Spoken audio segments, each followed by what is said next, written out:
Hi AI అనేక సమస్యలకు కృత్రిమ మేధతో పరిష్కారం.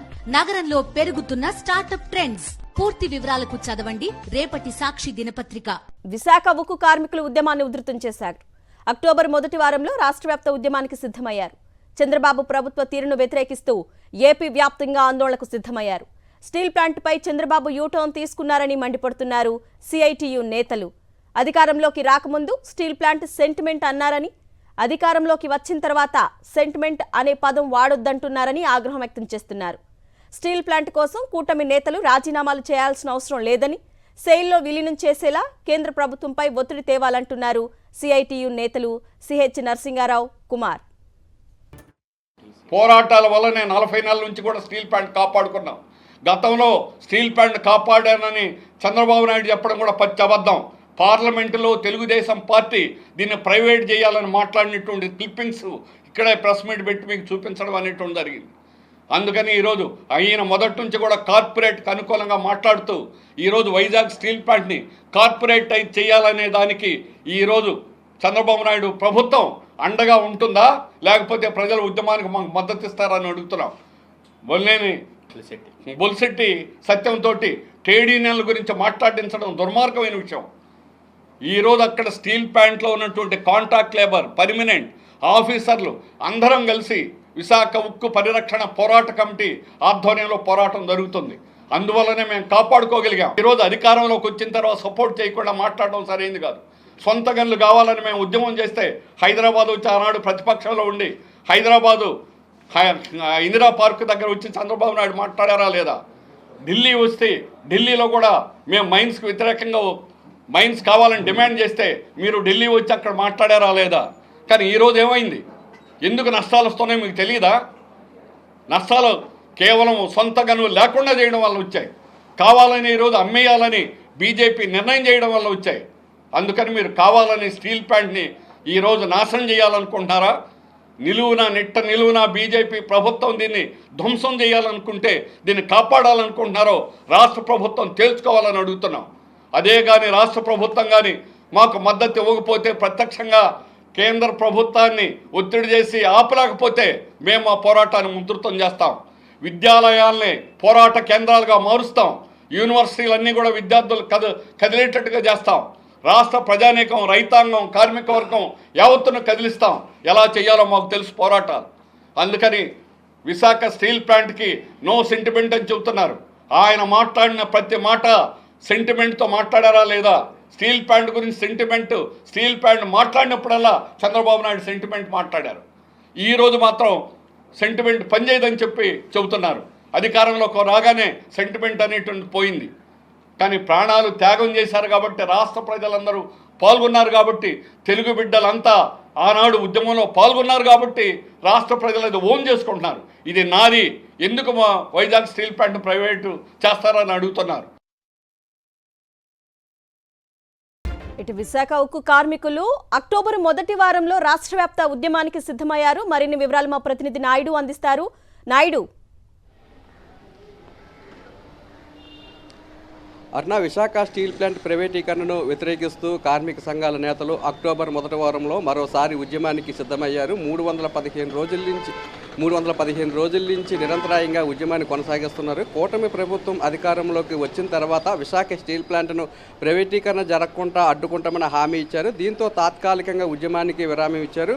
కూటమి ప్రభుత్వం అధికారంలోకి వచ్చి 100 రోజులు అయినప్పటికీ కూడా విశాఖ స్టీల్ ప్లాంట్ ఉద్యమం మీద ఎటువంటి నిర్ణయం విశాఖ స్టీల్ ప్లాంట్ ప్రైవేటీకరణ మీద ఎటువంటి నిర్ణయం తీసుకోకపోవడంతో మరోసారి ఉద్యమం రాష్ట్ర వ్యాప్తంగా చేపట్టాలని చెప్పి కార్మిక సంఘాల నేతలు నిర్ణయించారు. అక్టోబర్ మొదటి వారంలో అంటే 2, 3, 4 తేదీల్లో ఈ ఉద్యమాన్ని చేయడానికి నిర్ణయించారు.